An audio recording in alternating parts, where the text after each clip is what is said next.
Hello everyone, watch this review here where they look at Titanium Man from Hasbro's Iron Man, the Armored Avengers line.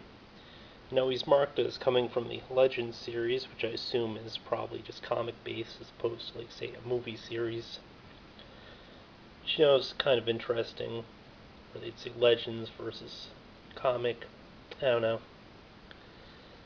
So I'm kind of curious, but this is a 6-inch line, sort of a follow-up to the Walmart exclusive 6-inch Iron Man figures, in that some of the figures from that line were actually recycled into this, and on other levels it's kind of like a Marvel Legends spin-off. So it's got the best of multiple worlds going on. The only area where it kind of falls down in is distribution, considering that I think you could have only bought these off Hasbro's website, and I think Toys R Us may be the only retailer to carry them at first. So you're probably wondering, how did I get a hold of this? Because Toys R Us basically sucks, and the answer is they're starting to show up in Marshalls already. So it's kind of interesting. It's also weird where it says compare at $8, where when I was seeing these in Toys R Us, and it never was like this character. It was always just like a lot of the Iron Man figures that were just egg warmers or whatever. But those there were like $16, so I'm not sure where they get the compare value from. At any rate, hold on a second and I'll get them out of pack. Alright, so I actually have a pile of stuff here for the purposes of comparison, but before I jump into that, the inner card here has a image of the arc reactor, which I think is kind of neat. It's like a little blueprints thing. Not visible from the outside, but once you see it, it's pretty nice. Now for starters, Titanium Man comes with a little blaster here. It includes 2 projectiles, not the green ones, actually red ones. We'll talk about that in a second. And it suspiciously looks like the same one that was included with the Titanium Man from the other series, if you remember my review on him.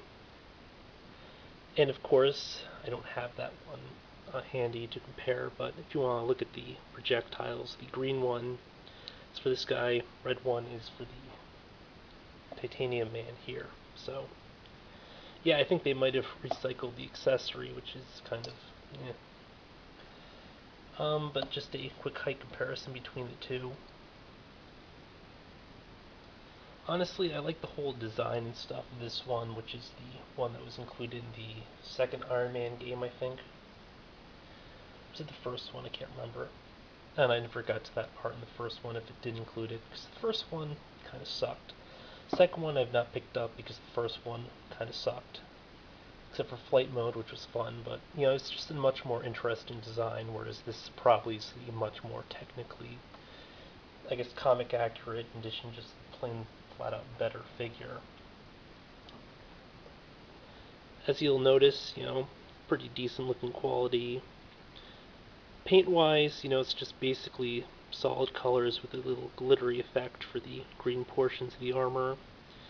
Bit of a paint wash on the metallic portions here. And then for the eye, it's got an actual painted eye as opposed to the what looks to be these stickers in this one.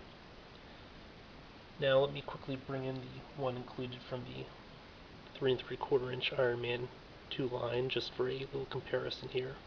It's actually pretty neat, because at first glance you might even think that, the 2 sculpts are virtually identical besides the additional articulation, but when you look closely you will notice little different things about them. For instance, you don't have those little tacky pinballs here at the hip, plus instead of giving a torso joint like on this one, they have a sculpted torso, but they give you a waist. It lets you have a, I guess, slightly nicer sculpt and all, but I don't like that. I'd much prefer having an extra forward back motion, even if they had to do the joint down here. So yeah, it's kind of bothersome. Other than that, it's just really cool that even at the smaller scale, they did pretty much nail the design, although, the larger one is considerably better. And of course, they even have the same one open hand, one closed hand. Of course, the small one, you have this little reactor. Big one, you do not. I'm not sure what's technically accurate or not. Because, this isn't a character I really followed in the comics, and honestly, never really followed Iron Man all that closely in the comics anyway. Articulation-wise, very, very nice. You have little ball and sockets here at the wrists,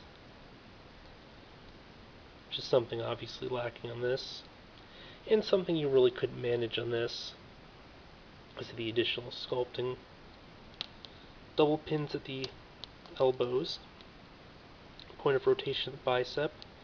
Shoulder pads can flip up, so they don't really impede articulation too much. Ball jointed shoulders. Head has a really generous upward motion, in addition to the usual side to side. By the way, instead of getting a really lame gimmick, with the small one we actually got a little energy balls and stuff, which was pretty cool. I really wish they'd gone that route with the larger one as well, but whatever.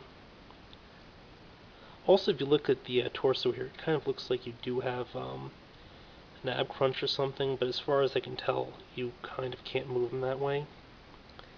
So you'll notice there's like a little split here, looks like a little split there. Then, of course, the waist.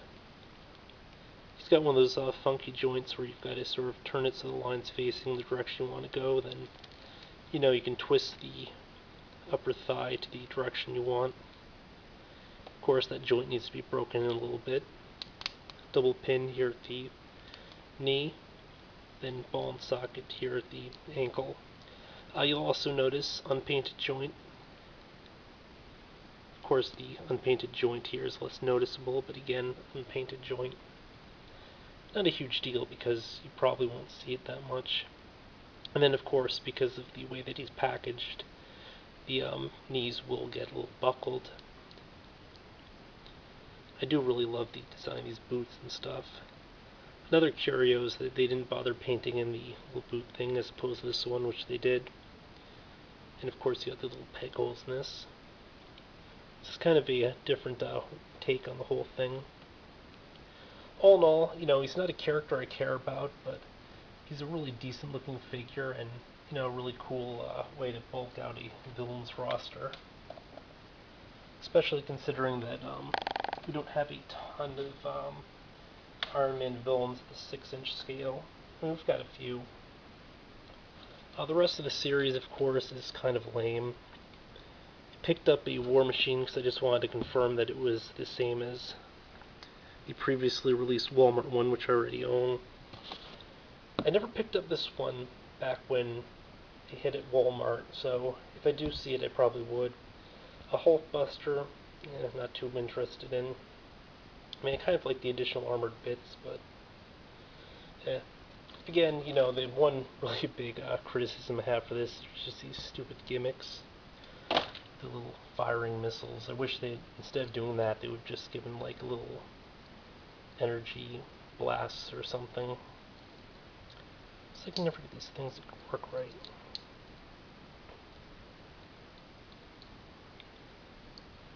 Alright, you have to push this button. I remember this now.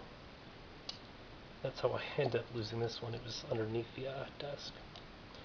But yeah, Titanium Man for me. Iron Man Armored Adventures, pretty decent. I do like the design quite a bit more for the previous one, which was just a generic Iron Man line. I can't remember the name. And of course, the color is a lot nicer than this deep green. So, yeah, until next time, folks.